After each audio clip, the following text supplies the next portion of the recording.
We're here today with Kurtis and Richard Vlastnik of Vlastnik's Menswear in downtown Peru. And I've got some questions for you fellas because Vlastnik's has been around a long time. And as I understand it, Kurtis, you told me this is year number 100. Am I right? Okay. Yep. Well, that's impressive. That's very impressive. Well, Richard, I'm going to start with you because I think this question would be something more directed toward you. Taking into consideration all of the clothing stores that have come and gone here in the Illinois Valley, and not to mention all the online stores now, how has Vlastnik's managed to survive for all these years and actually thrive? Well, it's probably because we're aiming at the customer more than anything else, so what the customer wants is what we're trying to provide. We're very much a service type organization.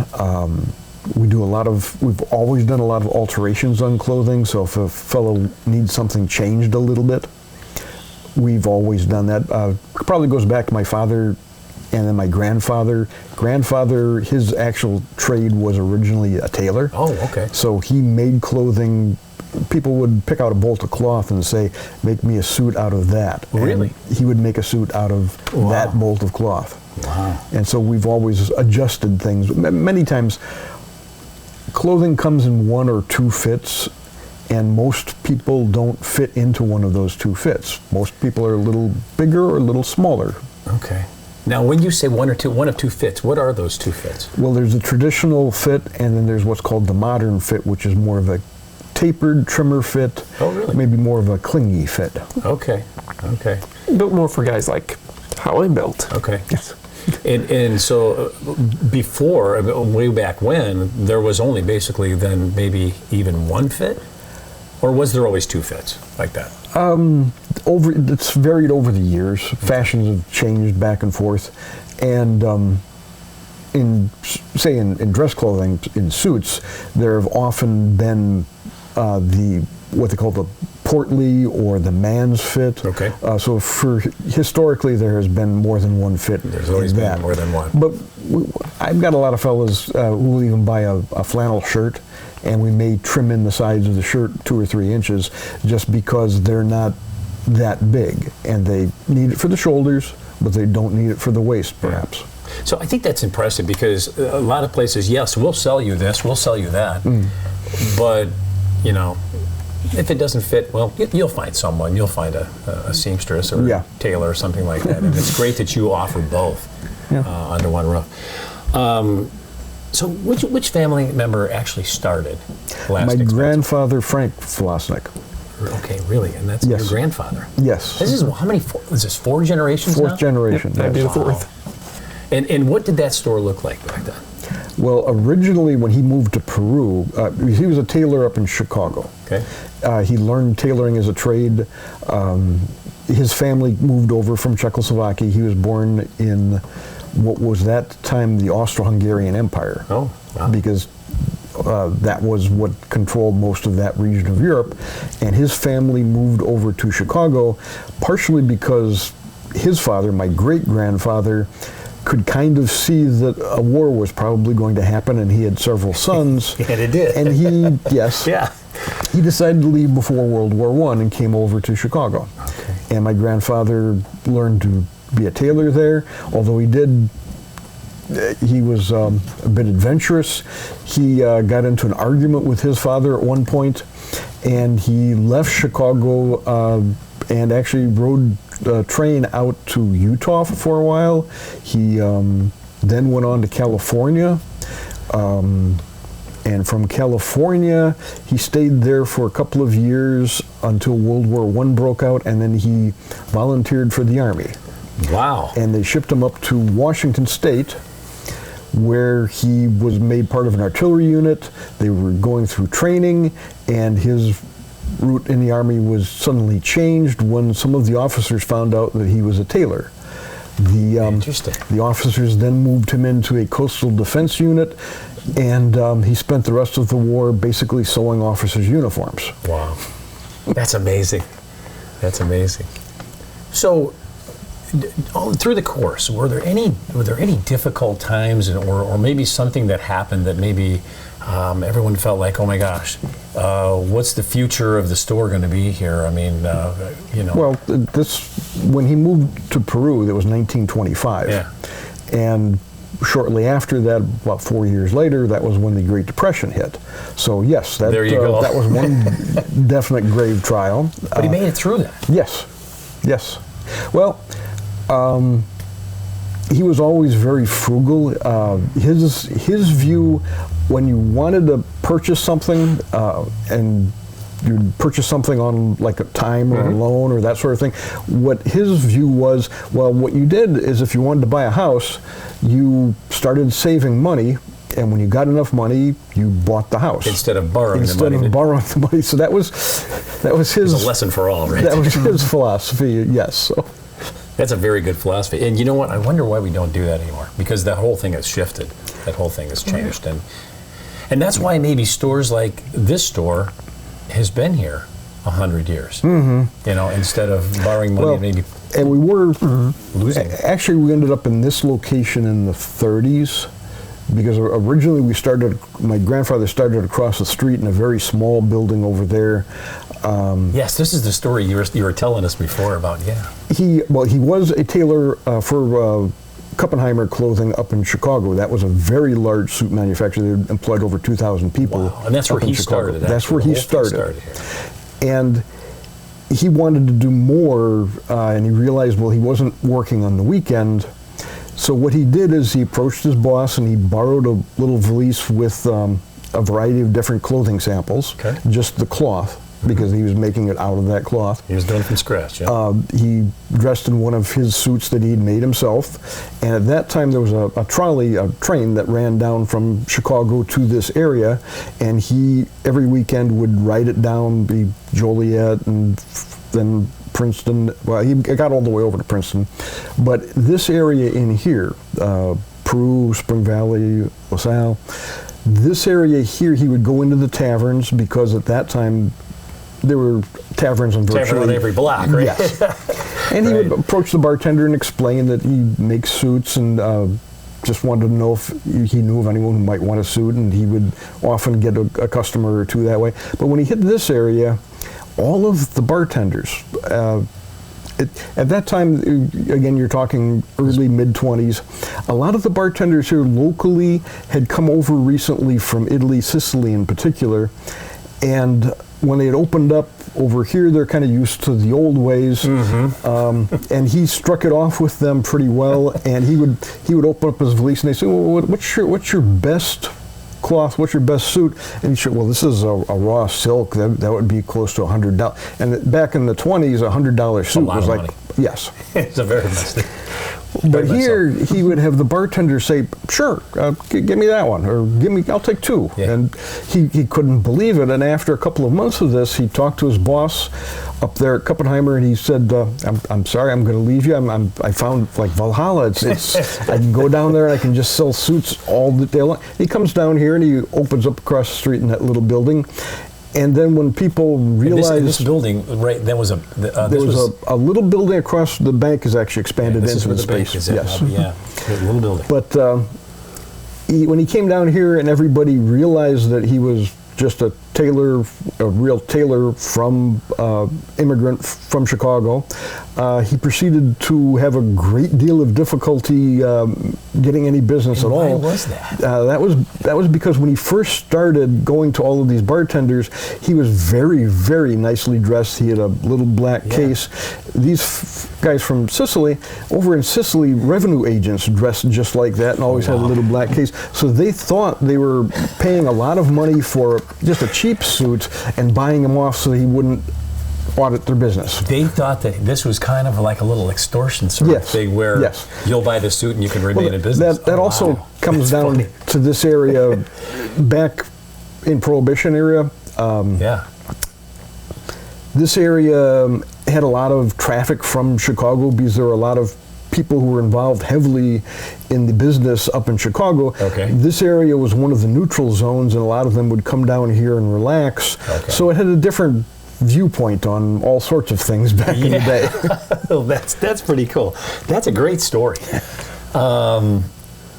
And sure a lot of people don't know that right across the street was his shop.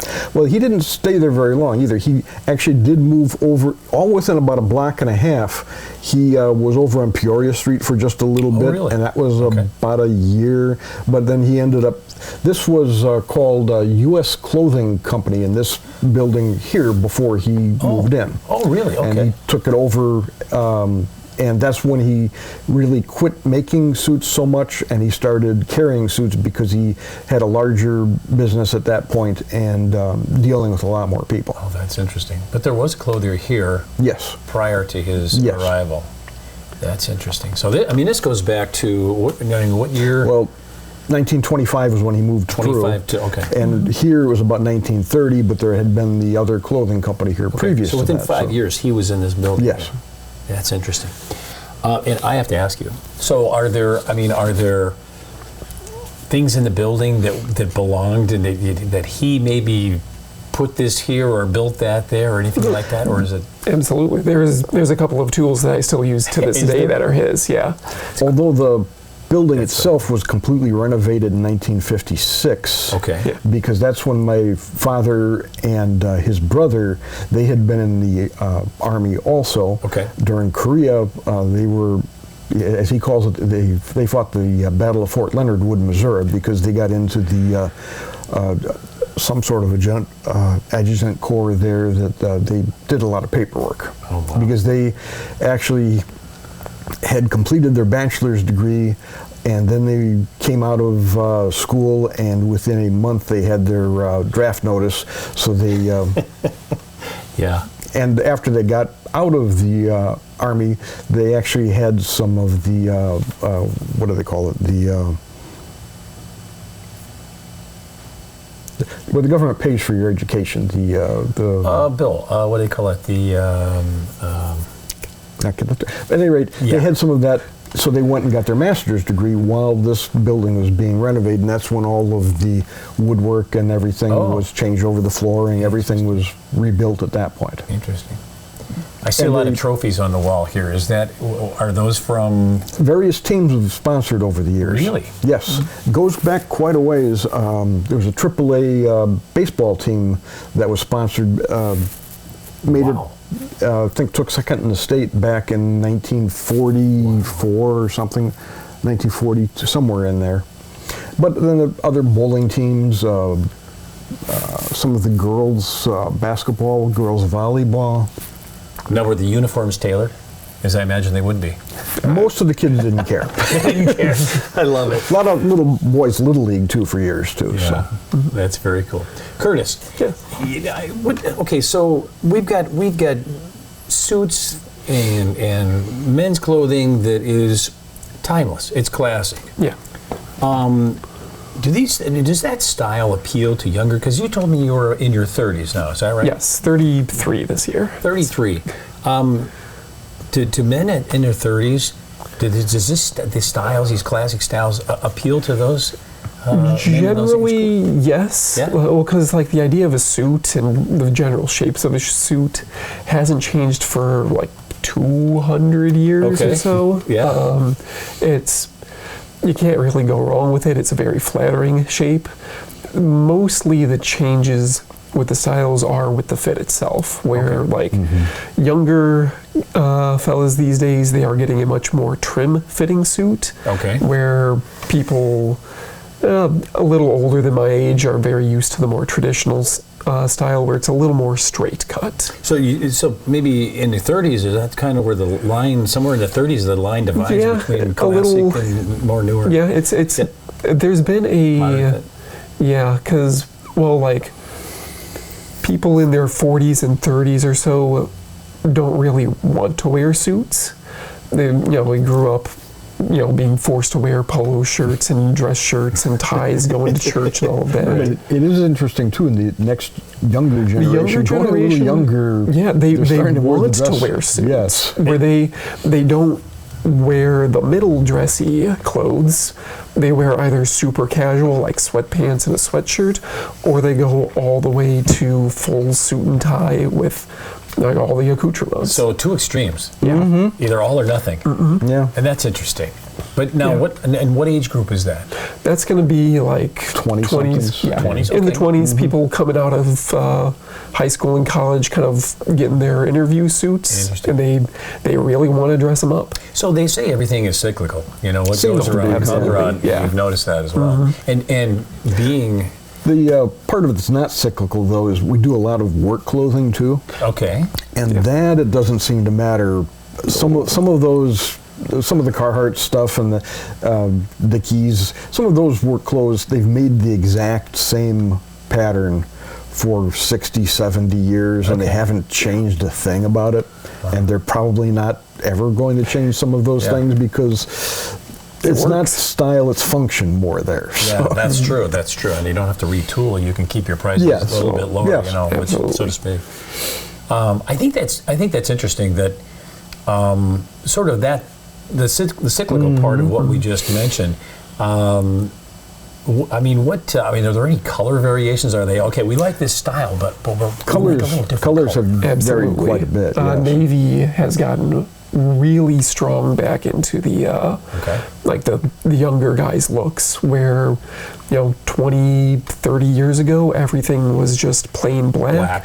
Before that everything was brown and kind of olive. Brown and olive were very, very strong for about 10, 15 years, and we're just starting to be able to get brown again. Oh, really? It disappeared entirely for Disappeared. a while. Yes. No demand. Why make it? Right. Well, 90s even- and early 2000s, everybody wore black. Yeah, that was the big thing. I wonder what that was all about. It's mostly that if you're a younger guy and you're dressing up, it's not necessarily flattering to be told that you look like your parents. And so I love it. And so when you're like trying to dress yourself, living on your own, you don't want to wear the same clothes that your dad You wore. want your identity. Even your- like yeah. even like your grandfather is still a little bit like, oh, you look like an old man.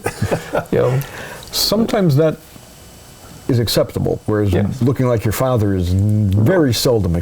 But in dress hats, dress hats were entirely dead for almost a generation. I noticed there. that. Now, the younger guys, a lot of them are liking the dress hats, the fedoras, the traditional looks. I have seen that. And that has come because, well, my grandfather wore that, and that's interesting.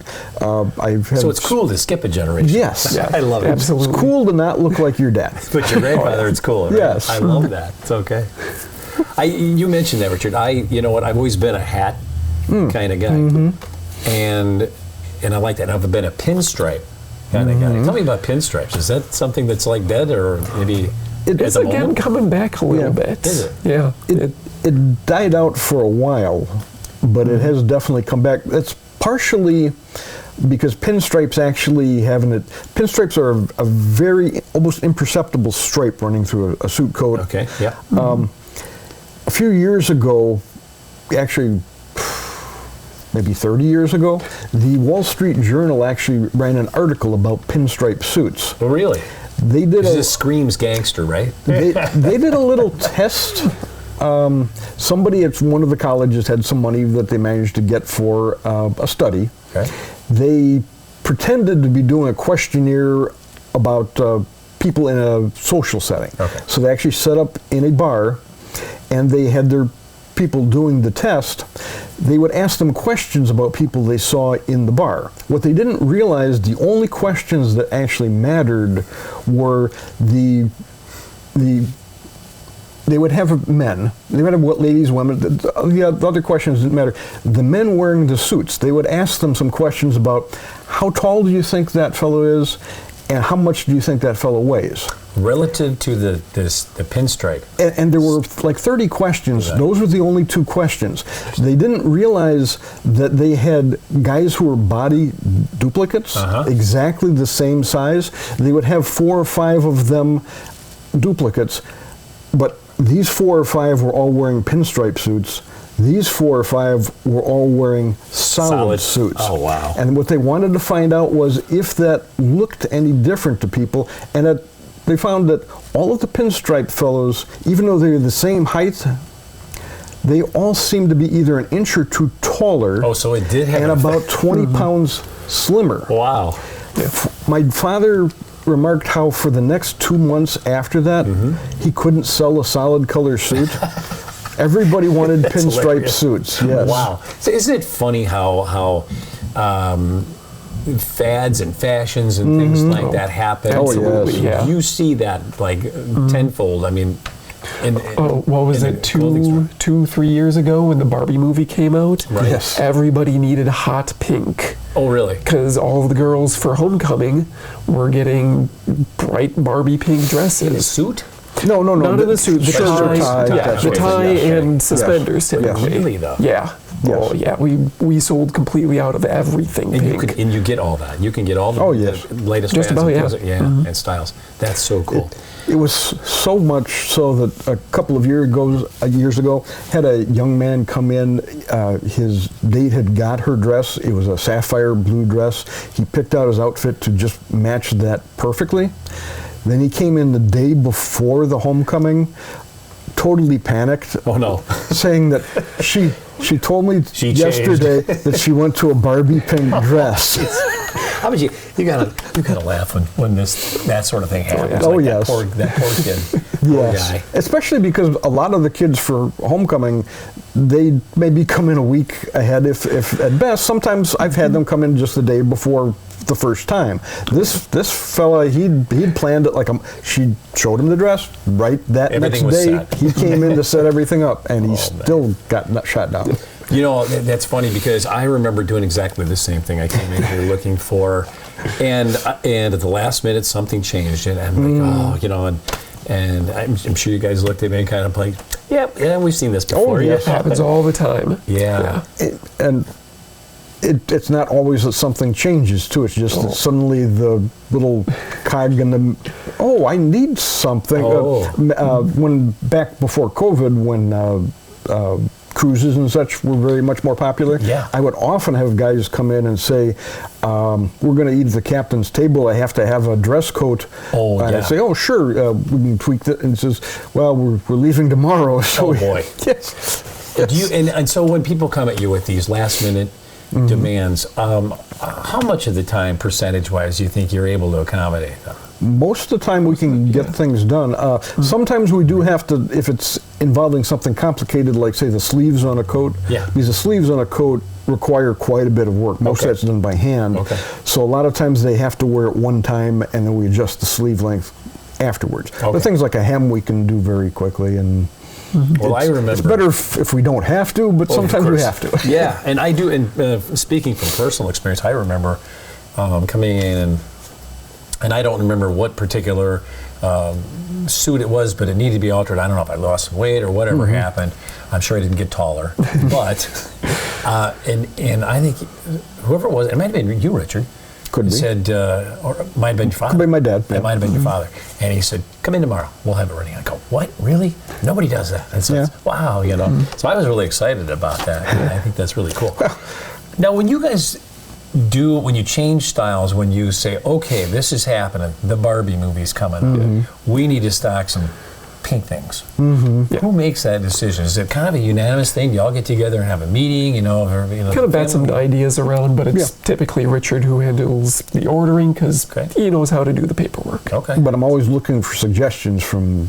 So you're open, but you're like, hey guys, tell me what you think. If anybody catches anything, yes. Yeah. And I'm sure you get a lot more cooperation that way than if you just said, I'm running the show, you just do what I tell you. You know? But it's not just for fashion, too. Sometimes it's for other things, like we sell a lot of work boots. And if things change in the work boot, sometimes it's not something that I'm aware of. Sometimes it's something that somebody else catches. Okay. There aren't usually major changes, but sometimes because of certain regulations or insurance factors. Oh, sure. The type of toe material, maybe, or protective. One of the more recent ones is there's wedge sole boots with no heel. Just a wedge sole boot. I see. No steps. Some guys really like that because it gives you more support. Okay. I don't remember the insurance company, but insurance changed things because of fellows had injuries on ladders with wedge sole boots because they did not Nothing have to a stop heel them from- to index. And when they changed that, that became very relevant to us because all of a sudden half a dozen local companies would no longer allow their employees to wear wedge sole wow. boots. So things like that can happen too. It's not fashion oriented, it's just something that changes in the environment. Functionality aspect of it. That's interesting. Kurtis, you had mentioned to me when we were setting up for this interview, you had mentioned, I asked you, I said, how long have you been, working in the store, and what was your function, and so how long has that been? What did you start doing? So, for legal reasons, I started when I was 16, 18. Okay. But you can work younger, yeah, but Not like a it's- sweatshop or anything. No, Like a certainly kid not. working in the No. store, family store. But pretty much as soon as I was able to kind of give a hand moving things around in here, because we do a big seasonal swap twice a year. We take the summer stuff off the floor and bring out the winter stuff, and then Oh, I see. vice versa. Yeah. So we get like winter closeout and then summer closeout for the summer. And so I've, for as long as I can remember of being able to carry shirts like that, I've been carrying shirts like that Okay. at least twice a year. That's interesting Yeah. because and that's a lot of work. I mean, if you and we're gonna, if you look around the store, there's a lot of inventory here. There There's is, a lot yeah. of stuff. That's honestly what's been. Everybody likes different things, so we try and cover a variety of tastes and also a variety of sizes because we go Yeah. from, like in shirts you were talking about, we go from small up to 10 extra large. 10X? We don't have very many 10Xs, I but didn't there know are. they made a 10X. They make a few. Wow. Yeah, but there are a few fellows locally who need the bigger sizes. Of course. That's amazing that you can accommodate someone that's, a hefty size. Oh, absolutely. At that point. And the talls as well. We've got up to like a 5X tall. Oh, 6X tall for sure. Yeah. Maybe a little bigger even, I'm not sure. So this is a kind of a little bit of a twist on the styles. And have you ever had, because when you have inventory and you're not able to sell it, I don't know what you do with it, but I'm going to ask you this question, and maybe this will answer that part of it anyway, is have you ever had something that was in style and a number of years go by, you know where I'm going with this? Oh, yeah. And all of a sudden it's like, oh, it's in style again. Oh my gosh, that's way in the back in the storeroom and the inventory. And Well, we bring it out. don't keep things forever, so we do try and have sales to sell stuff off. Okay. And we do also have people who are they basically look for older merchandise. Really? We've had a fellow from Japan come several times, and because they ship quite a bit to us of different goods from that region, there are empty containers going back that way, so it's very, very cheap for him to get space in containers going back to Japan or the Far East. Yeah. And so he will sometimes look through and try and find something that to us is just dated, to him is high fashion in Japan or China Interesting. or Wow. wherever. We also more recently have had a couple of fellows out of Chicago who do a lot on the internet, and they'll come through because they keep track entirely of what is high fashion on different markets, different segments of the internet, and they'll sometimes buy things and then take them and yes. Wow, that is cool. Speaking of, who have been some of your most high-profile customers? Have you had any like famous people come in, or people that you said, they weren't famous, but they were the, maybe the president of this, whatever. Any of those that come to mind? Well, there's No the Santa celebrity. Claus guy. Well, yeah. And we have a lot of interesting people. Yes. Yes. I think the highest profile is probably the fellow from the News Tribune. It's about, he's in here regularly getting his suits tailored. Oh, really? Yeah. Good. But as far as like actors or Yeah. nothing. Heads of state, things like that. No, they tend to avoid Central Illinois, I think, for some reason. I can understand some of that. A lot of those people also have their own tailors that they go to. How do you, what percentage of your customers would you say have been coming here for like all of their life? Or all of their adult life, as it were? Or maybe, kids, you come in and tailor to young gentlemen too. Yeah. as well, right? Yeah. A lot of them, yes. Yeah. We do, I mean, still every week we get somebody who's never been in before, too. Really? So, You yeah. do get that Oh, yeah. many new? That's Absolutely. so it's People who like just commute on Route 6 and see us driving by and is like, I should go in there someday. And that's cool. then one day get they a lot, decide, though. yeah, pretty often. Yeah. That's interesting.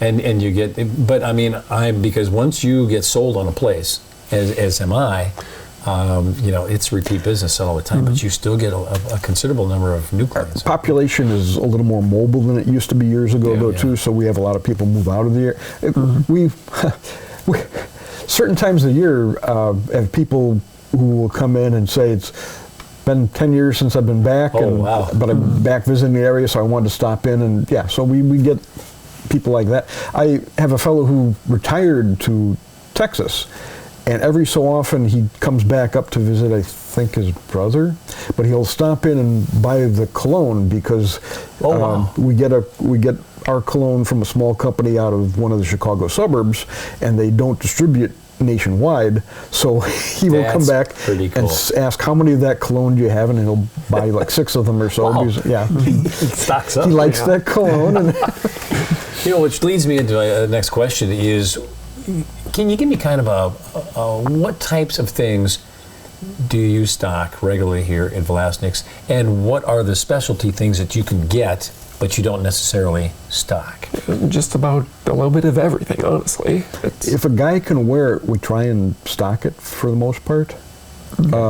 We do not stock some of the real specialty, like fire-resistant clothing. Okay. We don't stock that because every place that requires it tends to have different requirements. Oh. Some of the electrical departments require it. Some of the companies locally, they have certain people who have to have fire-resistant clothing. But almost all of the requirements for all of them are different. Even the electrical departments, they will buy different things for their guys. So there's no point in us stocking that because sure. nobody wants the same thing. Wouldn't it be nice if everyone was on the same page? Just, here's what you need, guys. I got it right back. Yeah. But some of the more exotic boot types too, there are things called lineman's boots. Yeah. There aren't too many linemen anymore, but there are some fellows, especially loggers and things, who like that kind of boot. I don't stock them anymore, but I can order them out. And so get them. things like that. And it's short, pretty short. Usually. Matter of turnaround for something like that. Usually, You can get that. I occasionally have longer. I have a fellow who lives over in Princeton who needs 13B in his shoes and his boots, Okay. and that sometimes is a long wait because 13B is a very unusual size, and if they don't have one at the shelf, I have to wait till they make it again, which can okay. sometimes be a couple of months. And B is a very narrow foot. If I'm, Very narrow foot. yeah, interesting. But I mean, you have hats and belts and gloves and Yes. ties Oh, and yes. scarves, Yeah. Yes. and the list goes on and on. If somebody walks in with nothing but their underwear, we have enough to get them in a suit and out the door. And you have underwear as well. And we do also have I underwear. love that. Yeah. That's very cool. How about we're talking about things like maybe some of the styles that were popular in days gone by. Spats. Spats. Tell me about spats. Well, that entirely predates me too. So I mean, that's ancient. Yeah. That is the That's sort of nothing thing we've seen. No, Okay. no, that's not been since my grandfather would have started, probably about that time, and not too many people wore spats even then. Do you see that ever coming back? That's where I'm going with that. No, Never? no. But just now, much more recent one that I'm familiar with, leisure suits. I remember those. I don't ever expect to see those again. either. 70s, right? Yes. Yeah, like the disco. Yeah. Yes, there are a lot of things that seem good at the time, and then we never see them again. Would you put that in the category of shag carpet, maybe? That sort of thing. Maybe? And Although there harvest are gold. more use cases for shag carpeting. Yeah, right. I would suspect I suspect there'll always be like one type of shag carpeting, maybe made each couple of years. But there's not going to be any leisure suits made anymore. Yeah, and I can see why, obviously. So tell me, what changes do you foresee at Vlastnik's menswear, if any, maybe in the next 10 years? And I will ask you this: there are family members that want to continue this, and there's always going to be Vlastnik's menswear as long as you two fellas have any say about it. Is that right? Pretty much, yeah. Yeah. You know, I'm here, I'm working, and I'm continuing on with it. That's awesome. As far as like big changes, though, I don't think there's really much. It's You know, a lot of places, we're going to revamp the whole place and we're going to change everything. You've seen that. Absolutely. And that seems like that's almost the end of that's when things start taking a turn. Sometimes that can be a little If it works, jarring. don't fix it, right? Mm-hmm. Yeah, and especially, you know, if somebody's been coming here for 50, 60 years and all of a sudden everything is different. Do you hear that? Oh, every now and again. Love it. It's the stories, you know. Yeah, no, there have been plenty of fellows who come in here and say, you know, like, my dad brought me in here for my first communion suit. Yeah. I've been coming here ever since. You know, this is the store my grandfather came to.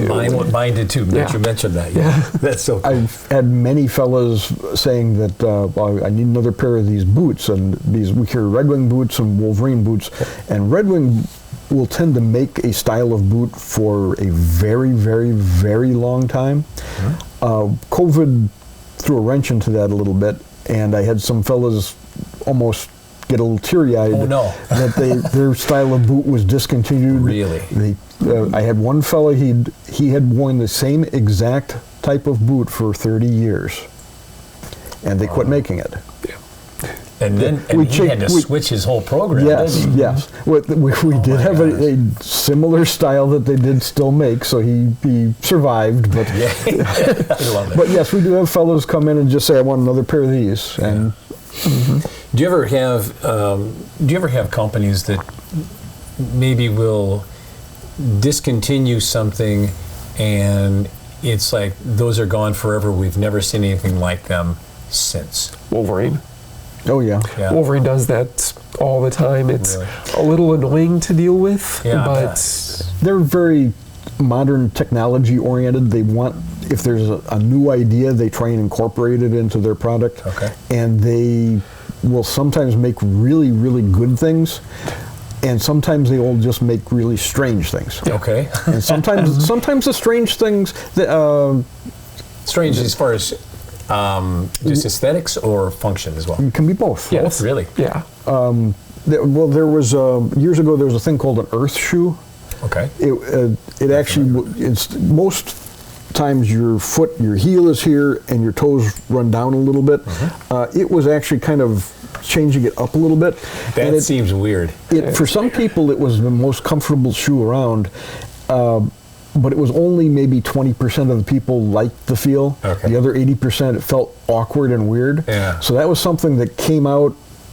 And I've had people always ask if there's anything like that again, because to them it was perfect. That's interesting. But companies will occasionally come out with something that some people will think is perfect.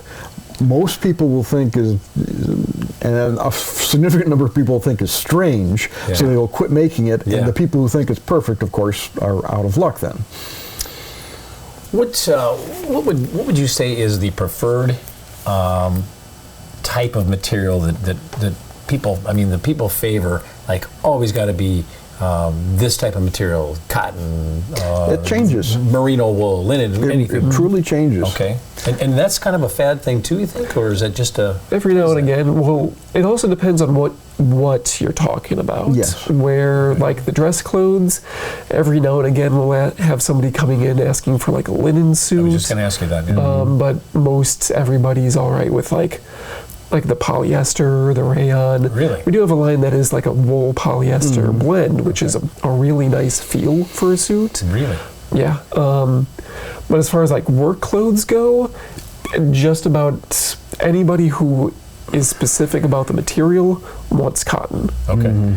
Because there's some guys who cannot stand like a polyester blend work shirt. I'm that guy. Yeah. I'm one of those guys. And they do some things in T-shirts that they call moisture wicking. Oh, yeah. That are non-cotton, and while those sort of work, they do have some drawbacks. Part of which is if you're involved with anything around any kind of flame or welding, It's plastic. Yes. Yeah. It is made out of plastic, and it will melt to you if it So there are catches some on very fire. big drawbacks to a lot of the esoteric work clothing. Yeah. That's why if you go with cotton, it tends not to be a problem in most situations. And it breathes well, which if you're working, you're sweating, perspiring, it's something that you can live in, whereas some of the man-made materials feel more like you're wearing a plastic bag, Yeah. which And I is have, not good. I have experienced that.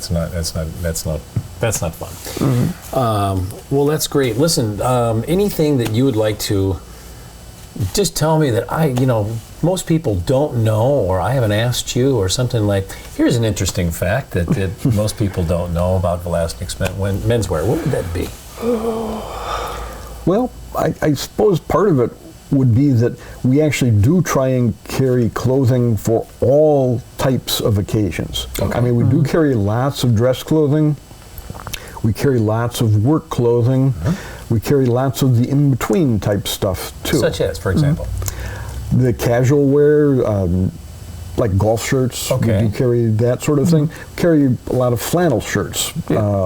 That sort of thing, too, that are the in-between wear. I remember buying some very nice sweaters here. Oh, yes. And that's Absolutely, when you yeah. said that, I go, that's right. Sweaters have disappeared to a certain extent, Really? but we still try. I shouldn't wear that out anymore. Oh no, we still carry sweaters, and they're still very comfortable. They're no longer. At one point, sweaters were everywhere. Yeah. Everybody I remember wore that, sweaters. yeah. I'm wearing a sweater today. Yeah. That's partially because it's a little chilly out. And you walked here this morning. Yes. I remember you told me that. Yes, but sweaters are still around, although sweatshirts or fancier sweatshirts have taken over a large part of that segment. Okay. Some guys who used to maybe wear a sweater would now wear a sweatshirt. Like a hoodie or something like that. Yes. Yeah.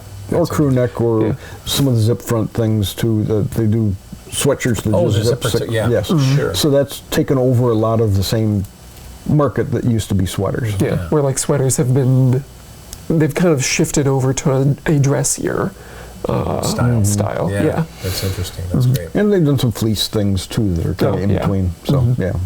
Well, I can tell you that my first choice would be to come here before I ever went to, and I buy a lot of stuff on Amazon, I'm telling you, but this is an exceptional Part of the problem with store. Amazon is they. You can't try it on. Number No, one, that's until the you get biggest. it. You And you have to don't return know. all You these. don't know what size you're necessarily getting. Or the quality either. Well, yes. So, sometimes they heavyweight is a term that they will use, and Is that sometimes a it will be relative term? sometimes it will be Yeah. paper thin. Yeah. I've noticed that. I Gauze, have experienced yes. that. Yeah. So, but and the thing is too, here you can try it on. Yes. Absolutely. And if it doesn't fit, you've got, and it's instant. I mean, it's not like I have to return it and then wait for something to come back. Yeah, So, no, we can measure you up here in the store. All the tailoring is done in house, and Yeah. it doesn't go anywhere else. You can stop in, get something, and get it tailored for you. Yep. And I'll just ask you this as long as we're talking about that before we wrap it up. If somebody bought a suit, an entire suit, and spent some time in here and and tried some things on and said, okay, this is what I want, and it was $1,000, maybe $500, I don't, just whatever. They spent some, and they said, came back and they said, you know what, I've changed my mind. Now, what type of return policy do you have, and how is having alterations done, how does that affect the return policy? Well, It's as a long sticky as, question, long I'm as sorry, but I the have to person ask. doesn't go and wear the thing for a while, then we will. Yes, we You will. would? Yes, Okay. because we can. What we do, we can tend to undo too. Okay, so, there you go. That's what I was wondering. If that Yes. was we've Or we ruined can- that suit. There's no way we can sell that again. Or we can find somebody else who's a similar enough shape. Size. Okay, yeah. But if a fella goes and wears it, and then we may have some questions Yeah. about being able to take it back. Because, It's hard to sell a dress shirt when there's stains around the collar. I would imagine so. or down the front, sort of thing. Yeah. Yeah, right. But that's great. Well, gentlemen, thank you so much for your time. And certainly. again, Thank you. I need to commend you on your store and your the history of the store and the family thing. I think is fantastic, and there aren't a lot of those around. Oh, there's not. Not anymore. That's true. And so I think what you're doing here and what you have done, and your grandfather and your grandfather, My grandfather. His grandfather, your my great-grandfather great-grandfather. has done, started, has been phenomenal. So kudos to all of you. So very good. Thanks thank you. again. Thank you. And we'll talk soon, I'm sure. Sure. I'll be in for some dress clothes. Sounds great. All right.